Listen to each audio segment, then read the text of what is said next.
Now अब आते हैं हम अगले एग्जांपल पर। Example number 2, if the distance between the centre of earth and moon, moon और अर्थ के सेंटर के बीच में जो डिस्टेंस है वो है capital D, and mass of earth is 81 times that of moon. मतलब अर्थ का मास ऑब्वियस मून के मास से 81 टाइम्स ज्यादा है। At what distance from the centre of earth gravitational field, that mean will be zero. That mean ये हुआ कि कहां पर अर्थ से कितनी डिस्टेंस पर, ऑब्वियस अर्थ और मून के बीच में कितनी डिस्टेंस पर नेट ग्रेविटेशनल फील्ड जीरो है, वो डिस्टेंस हमें फाइंड आउट करनी है। तो उसका सॉल्यूशन मैंने दिखाया है आपको। मैंने अर्थ दिखाया है, मून दिखाया है, दोनों के बीच में डिस्टेंस कैपिटल डी दिखाया है। मैंने एक पॉइंट सी अज्यूम किया है जो कि अर्थ से स्मॉल एस डिस्टेंस पर है। एज यू नो, यदि दोनों के बीच में डिस्टेंस, दोनों के सेंटर्स के बीच में डिस्टेंस कैपिटल डी है और वो इंटरेस्टेड पॉइंट जहां पर फील्ड इंटेंसिटी जीरो हो सकती है, उस पॉइंट पी को डिस्टेंस अर्थ से मैंने एक्स ली है। नाउ अब आप बता सकते हैं मून की इस पी पॉइंट से डिस्टेंस कितनी होगी। हम चाहें तो y या समथिंग और वेरिएबल्स मान सकते थे, लेकिन हमने नहीं माना, कारण हमें d मालूम था, हमने x अज्यूम कर लिया, तो ये हो जाएगा d माइनस एक्स। नए वेरिएबल्स इंट्रोड्यूस करने से बेटर है पुराने वेरिएबल्स में ही काम किया जाए। मास मून का m और अर्थ का 81 m। अब हमें क्या चाहिए, ऐसा पी पॉइंट चाहिए या उसकी डिस्टेंस चाहिए अर्थ के सेंटर से, सो दैट उस पी पॉइंट पर नेट फील्ड जीरो हो जाए। तो कई लोग पूछते हैं कि सर पी पॉइंट को आपने मून के पास में ही क्यों रखा।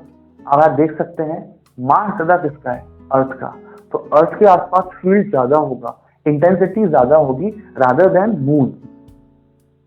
इसलिए मैं चाहता हूं कि एक ऐसा पी पॉइंट जहां पर फील्ड इंटेंसिटी जीरो हो, वो ऑब्वियस मून के हल्का सा पास में होगा, बिल्कुल बीच में तो नहीं आएगा। मैंने इसमें ऑप्शंस दिए हैं d/2, 2d/3, 4d/5, 9d/10। इसमें से d/2 तो आप ऑरली कैंसिल कर सकते हैं क्योंकि दोनों के मासेस इक्वल नहीं है। काश दोनों के मासेस इक्वल होते तो शायद फील्ड इंटेंसिटी बीच में ही जीरो होती। तो इसका मतलब ये हुआ कि जो छोटा मास होगा उसकी तरफ एक ऐसा पॉइंट पी आएगा जहां फील्ड इंटेंसिटी जीरो हो सके। आगे हम देख लेंगे। आईपी नेट जीरो करना है आपको पी पॉइंट पर। नेट मतलब यहाँ पर दो ऑब्जेक्ट्स हैं, तो दोनों ऑब्जेक्ट की इंटेंसिटी। तो एक काम करते हैं, अर्थ के कारण इस पी पॉइंट पर इंटेंसिटी ऑब्जेक्ट अर्थ की तरफ नाम देते हैं इसको आई ई, एंड सो ऑन मून की इंटेंसिटी पी पॉइंट पर मून की तरफ नाम देते हैं आई एम। अब आप ये मत बोलिएगा कि वो छोटा है तो यहाँ आई एम की वैल्यू कम होगी, लेकिन ये डिस्टेंस कम है और ये डिस्टेंस ज्यादा है, तो डिस्टेंस ज्यादा होने पर इंटेंसिटी कम हो जाती है क्योंकि इनवर्सली प्रोपोर्शनल होती है ना। तो ऐसे बैलेंस हो जाएगा, मास ज्यादा बट डिस्टेंस भी ज्यादा, मास कम और डिस्टेंस भी कम, तो हो सकता है कि उनका रेशियो इक्वल हो जाए। शायद मैंने इसीलिए दोनों वेक्टर्स की लेंथ लगभग इक्वल बनाई है।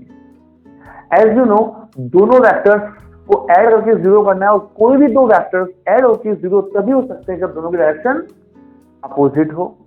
सेकंड, दोनों के मैग्नीट्यूड सेम हो। तो ये लिखिए, आई ई और आई एम की वैल्यू सेम होनी चाहिए। मैग्नीट्यूड सेम हो जाएंगे तो आप डायरेक्शन तो डायग्राम में देख ही सकते हैं कि अपोजिट है। तो अब आई ई की बात करते हैं।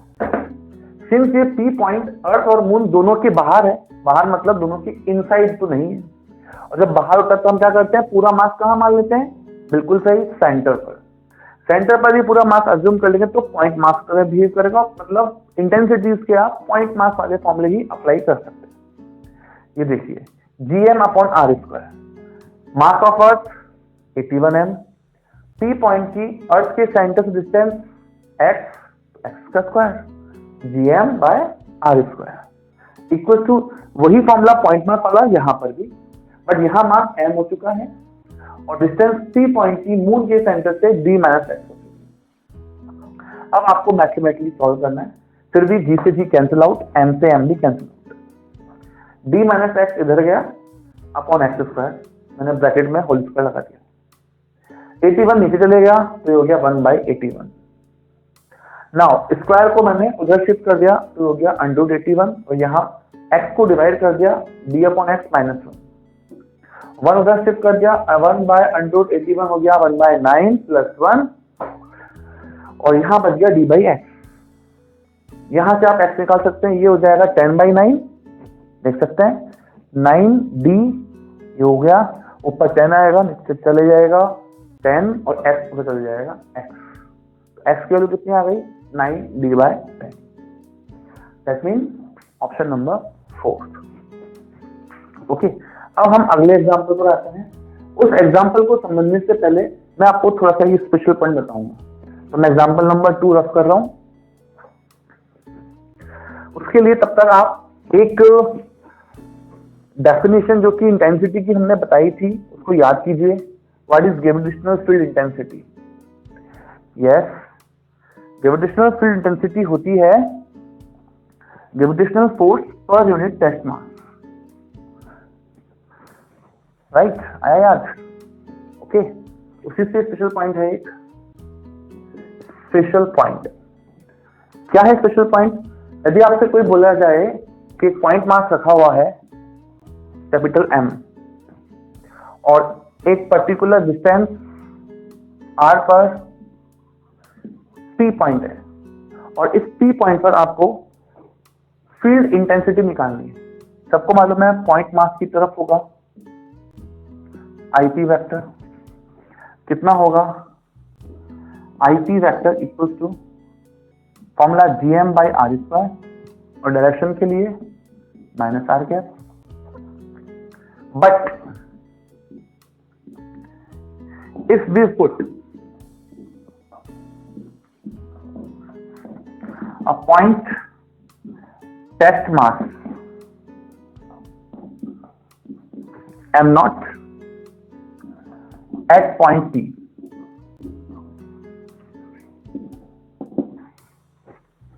then the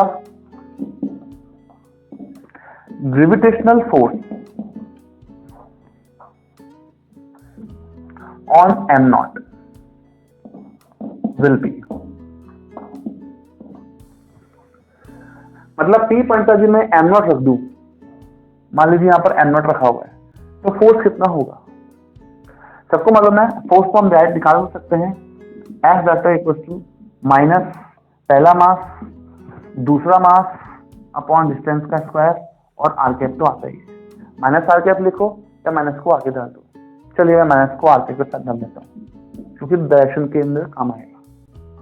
अब बताइए इसको क्या हम IP की टर्म्स में लिख सकते हैं?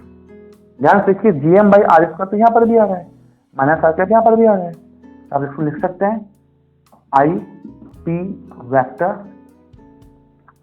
बस m0 नहीं आया, IP में m0 नहीं है तो m0 को साइड में रखो इंटू m0।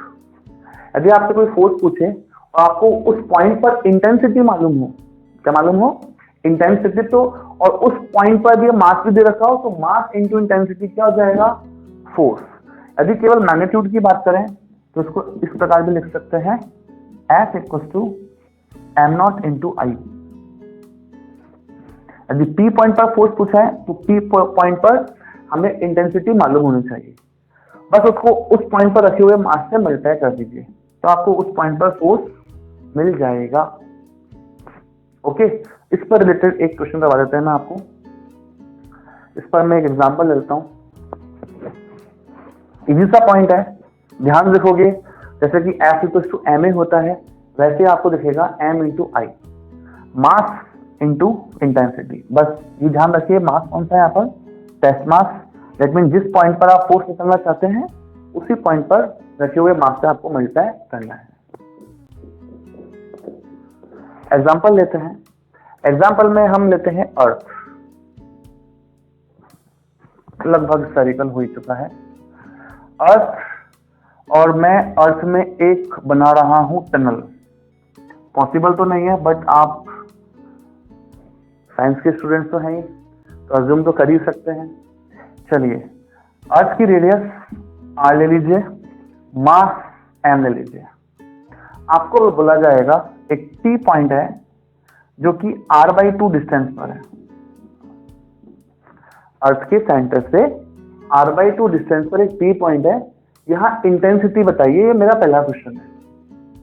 ए part, find IP question mark, IP निकालिए। चलिए हम इसको सॉल्व करते हैं। सॉल्यूशन इजी सा है। क्या ये पी पॉइंट इस स्फीयर के इनसाइड है? यस। याद कीजिए हमने सॉलिड स्फीयर के कारण इनसाइड पॉइंट पर फील्ड इंटेंसिटी का फॉर्मूला पढ़ रखा है।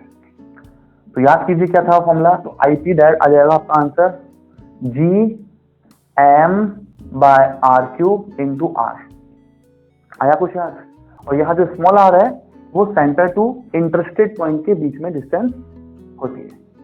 तो सिंस आर कितना हो गया r/2, वो जरा पुट कर दीजिए, आपको आईपी मिल जाएगा।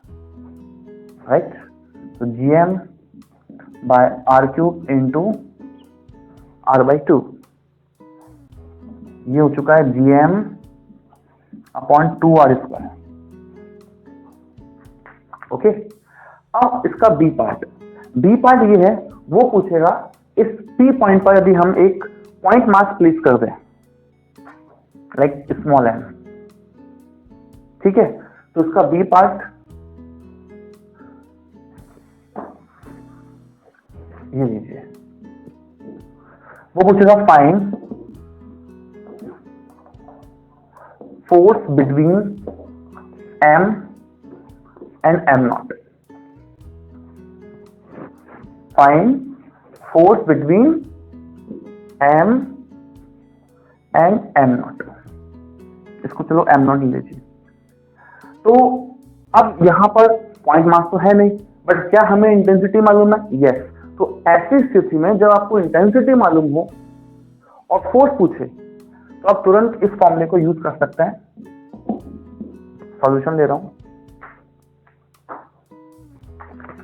सॉल्यूशन हो जाएगा सिंस F इक्वल्स टू, याद कीजिए, m इंटू आई। अभी भी बताया था मैंने स्पेशल पॉइंट में, तो मैं इसको रख कर देता हूं। अब बताइए, आपको चाहिए फोर्स ऑब्जेक्ट C और P के बीच में, you can say mass m और m0 के बीच में। तो फोर्स हो जाएगा equals to m0 into P point की इंटेंसिटी। कितनी आई थी अभी अभी?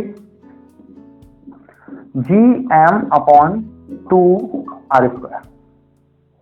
राइट। तो फोर्स का फॉर्मूला हो गया Gm, आप रीअरेंज कर दीजिए, m0 को पीछे लिखकर इस तरह से रिप्रेजेंट कर सकते हैं।